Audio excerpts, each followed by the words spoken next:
नमस्ते, मैं पल्लवी पाटणकर, साइकोथेरेपिस्ट। मनोवेद में आप सभी का बहुत स्वागत है। आज हम बात करने वाले हैं योगा हमारे मानसिक स्वास्थ्य के लिए किस तरीके से लाभ देता है। हमारा स्ट्रेस, डिप्रेशन, एंजाइटी तथा आदि मानसिक समस्याएं जो है वो समस्याएं किस तरीके से दूर होती है। क्योंकि कोई भी एक्टिविटी, कोई भी चीज़ जब आप करते हो तो उसका फ़ायदा किस कारण की वजह से होता है, ये जब समझ में आता है तो आप उसको अच्छे से कर लेते हैं और मोटिवेट हो जाते हैं। तो जब आप कोई भी योगा में पोज लेते हो, कोई भी आसन स्थिति जब आप ग्रहण करते हो, तो उसको आपको कम से कम 10-12 सेकंड्स के लिए होल्ड करना होता है, उस स्थिति में रहना होता है। इसके साथ साथ जो सांस है, सांस के ऊपर ध्यान देना होता है, लंबी सांस लेना और छोड़ना उस आसन स्थिति में। आसन लेते वक्त लंबी सांस ली जाती है और आसन छोड़ते वक्त सांस को धीरे धीरे छोड़ा जाता है। और ये सब आप करते हो तो मसल्स रिलैक्स होते हैं। मसल्स जब रिलैक्स होते हैं तो आपका माइंड भी धीरे धीरे रिलैक्स होता है, क्योंकि हमारा शरीर और हमारा मन दोनों भी एक दूसरे के साथ पूरी तरह से जुड़े हुए हैं, कनेक्टेड है। जब आप मन से उदास होते हैं तो कभी भी आपकी शारीरिक ऊर्जा उतनी ज़्यादा नहीं होती है। ये काफ़ी टाइम आपने नोटिस किया होगा। जब आप डिस्टर्ब हैं तो आपकी शारीरिक जो ऊर्जा है, एनर्जी है, फिजिकल एनर्जी, वो भी आप लो फील करते हैं। या फिर जब आप शारीरिक स्थिति आपकी ठीक नहीं है, जब आप शारीरिक बीमार हो, तो उस वक्त आपका मन भी उतना एनर्जेटिक फील नहीं करता है। तो इसके कारण जब आप योगा करते हैं, योगा से फर्स्ट ऑफ ऑल आपको शारीरिक तौर पे रिलैक्सेशन मिलता है और उसके साथ साथ फिर मानसिक तौर पे रिलैक्सेशन मिलने लगता है।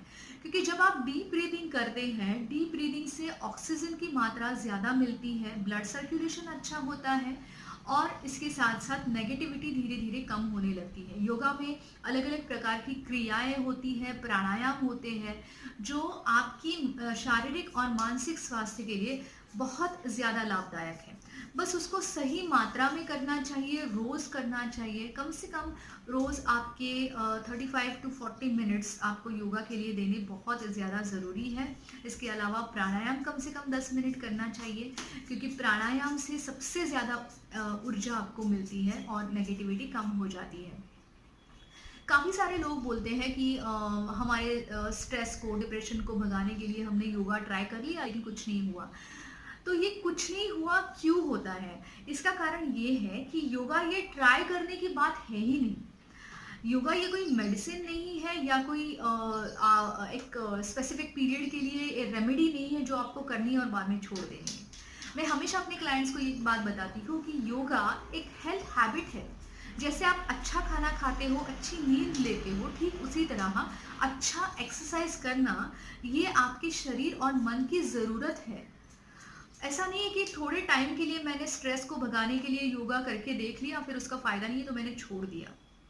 अगर माइंड में कुछ ऐसी बात है तो वो बिल्कुल नहीं होता है। हेल्थ साइकोलॉजी तो होती ही है हर जगह पे।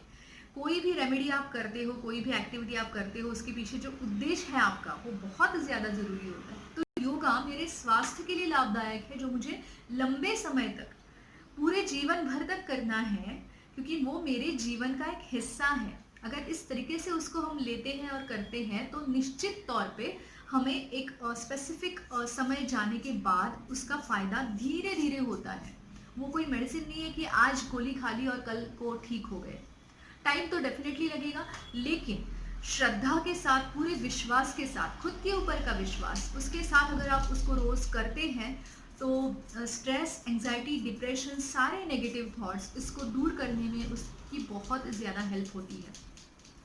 मैं हमेशा क्लाइंट्स को एक बात बताती हूँ कि आपको जब जब नेगेटिव थॉट्स आते हैं तब तक आपको योगा का प्रयोग करना बहुत ज़्यादा ज़रूरी है। मतलब मैं ये नहीं कर रही हूँ कि कह रही हूँ कि उस वक्त आधे घंटे करो, लेकिन योगा में कुछ आसनास होते हैं जैसे कि वृक्षासन है, ताड़ासन है और शशांकासन है, जिसमें स्ट्रेच अच्छा मिलता है। और स्ट्रेच अच्छा मिलता है तो उस वक्त नेगेटिव थॉट का एक साइकिल है वो ब्रेक हो जाता है। तो जब जब आपको नेगेटिव फीलिंग आए, जब जब आपको बहुत ज़्यादा लो लगे, तब तक आपको एटलीस्ट 2 से 3 जो स्ट्रेचिंग है, वो स्ट्रेचिंग कम से कम एक एक स्ट्रेचिंग आपको कम से कम एक एक मिनट के लिए करना पड़ेगा। तो मैं बोल रही हूँ सिर्फ 3 या 4 मिनट देने हैं जब जब नेगेटिव थॉट्स आते हैं। तो उससे उस वक्त मसल रिलैक्सेशन हो जाएगा और नेगेटिविटी का जो चेन है, थॉट का चेन है वो ब्रेक होके रिलैक्सेशन आ जाएगा उसकी जगह पे। तो ऐसे कुछ टिप्स हैं जो आप रेगुलरली उसको फॉलो करोगे तो निश्चित तौर पे आपकी मानसिक समस्याएं दूर करने के लिए आपको मदद मिल जाएगी। वीडियो को ज़्यादा से ज़्यादा शेयर कीजिए ताकि बाकी लोगों को भी उसका लाभ मिले, और चैनल को सब्सक्राइब कीजिए। धन्यवाद।